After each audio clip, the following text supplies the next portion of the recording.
Bonsoir les amis, nous sommes le mardi 2 mai. Nous accueillons ce soir M. Thierry Macaire. Bonsoir. Bonsoir. Vous êtes le directeur du journal Le Numérique, Le Quotidien. Oui. Vous êtes ici en tant qu'observateur. Alors je tiens à préciser à nos téléspectateurs que les traces d'humidité viennent de la pluie que vous avez affrontée pour venir ici. Merci. Oui, parce qu'apparemment donc le toit d'ATV est étanche. Je l'espère bien. Commencez pas à faire circuler de mauvaises informations. Votre analyse sur le premier tour des élections présidentielles, déjà à l'échelon national et ensuite à l'échelon local?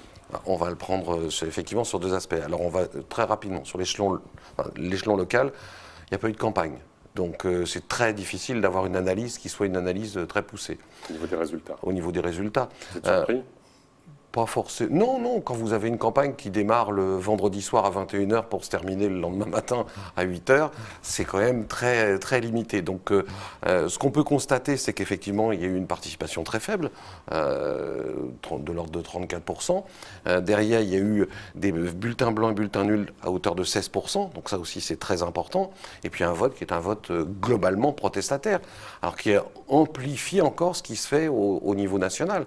Alors, au niveau national, bon, je ne vais pas refaire toutes les analyses qui ont déjà été faites sur le délitement des partis traditionnels, sur la notion droite-gauche qui est en train de disparaître progressivement, sur le énième discours autour de la montée du Front National et notamment de sa banalisation.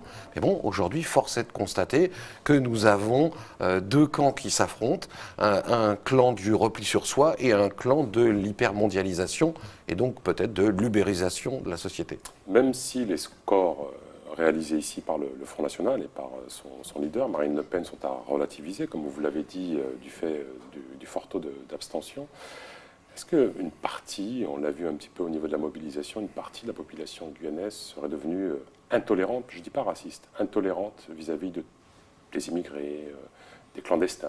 Mais la population est de toute façon, par nature, intolérante. Le groupe est intolérant. À partir du moment où, quand un groupe malgré fonctionne... son histoire, c'est une histoire quand même particulière, la nation arc-en-ciel guyanaise. Formidable, tout ça c'est formidable. Mais tout ça, ce sont des mots. Ce qu'il faut savoir, c'est que un groupe, quand il fonctionne bien, il n'a pas de problème à absorber des éléments qui viennent de l'extérieur. À partir du moment où ce groupe, imaginons, on va prendre un groupe tout simple, qui a donc de la nourriture pour 50 personnes, s'il faut partager pour une 51e ou une 52e, ça va. S'il faut passer à 60 ou 70, voire 100, là, ça devient difficile. Et aujourd'hui, on est dans une situation où on a des impressions autour de ça. C'est que le chômage est très fort, je vais même dire l'occupation des jeunes. Enfin, on a aujourd'hui... Là, je ne fais qu'enfoncer des portes ouvertes, mais on est sur une conséquence.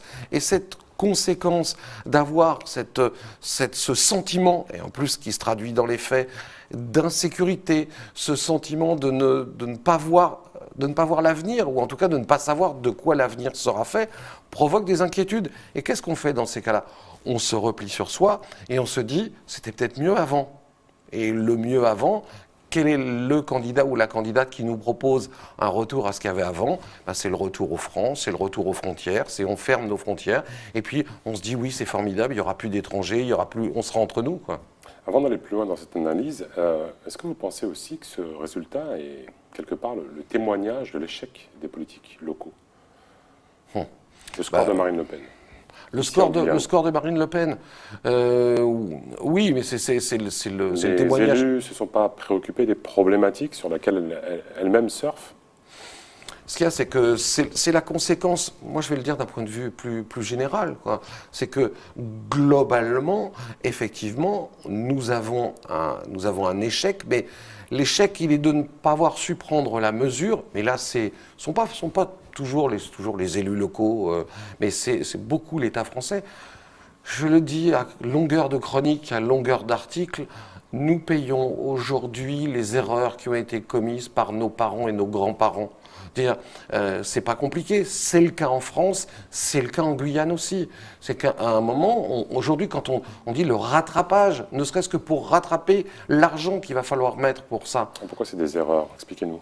C'est la départementalisation, c'est-à-dire qu'on n'a pas su donner les moyens aux départements français d'outre-mer, les moyens de se développer et de développer autre chose qu'une économie de comptoir. Donc, Vous êtes pour une évolution statutaire? Je suis pour une réflexion sur l'évolution statutaire, bien évidemment. Et alors, c'est toute la difficulté aussi autour de ça. C'est que demain, si on parle, parce que souvent on va parler de, pourquoi pas, un référendum, une question qui va être posée à la population. Bien, la question c'est, est-ce qu'on sera capable de poser des questions simples et qui ne sont pas à double sens? Là aussi, c'est que tout le monde comprenne bien. Et là, il va falloir faire preuve de pédagogie. Et si ça tombe, ça prendra des années. C'est qu'à un moment, il va falloir se poser les bonnes questions et se dire que certaines choses qui sont valables dans certains endroits ne le sont pas forcément dans d'autres. Donc, accorder et développer en fonction de certaines spécificités. L'abstention. Vous me permettrez de dire, spécificité, je vais plutôt parler de réalité.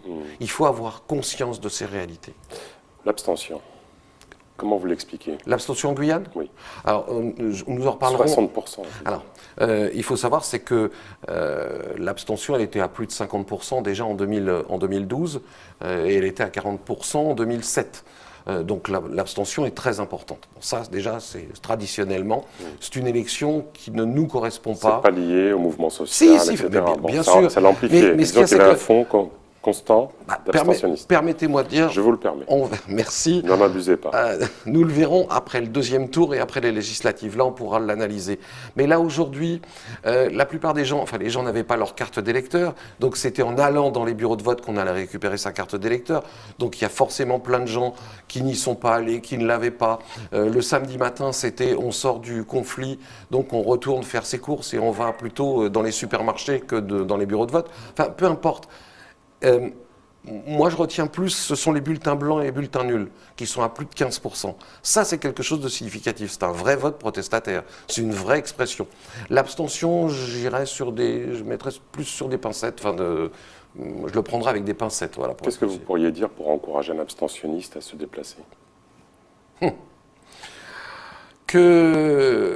voyez, c'est difficile, hein, parce que tout dépend. Là aussi, encore une fois, tout va dépendre du type d'abstentionniste, parce que vous avez l'abstentionniste qui préfère aller à la pêche et pour qui l'élection ne représente rien, et il s'en fout et il l'assume. Donc celui-là, de tout temps, il a existé, et de tout temps, il restera abstentionniste. Même si on l'oblige à aller voter, il paiera une amende et il n'ira pas voter. Aujourd'hui, c'est de dire que il faut, malgré tous les coups qui lui sont portés, croire à cette notion de démocratie et croire au fait que notre vote peut servir à quelque chose. Alors, il sert à exprimer. Maintenant, qu'on l'exprime par un bulletin blanc, par un bulletin Macron ou Le Pen pour le deuxième tour, je vais dire peu importe, mais il faut exprimer parce que c'est nous tous ensemble qui devons décider de notre avenir. Deuxième tour, Macron-Le Pen. Analyse? Quel type d'analyse vous voulez?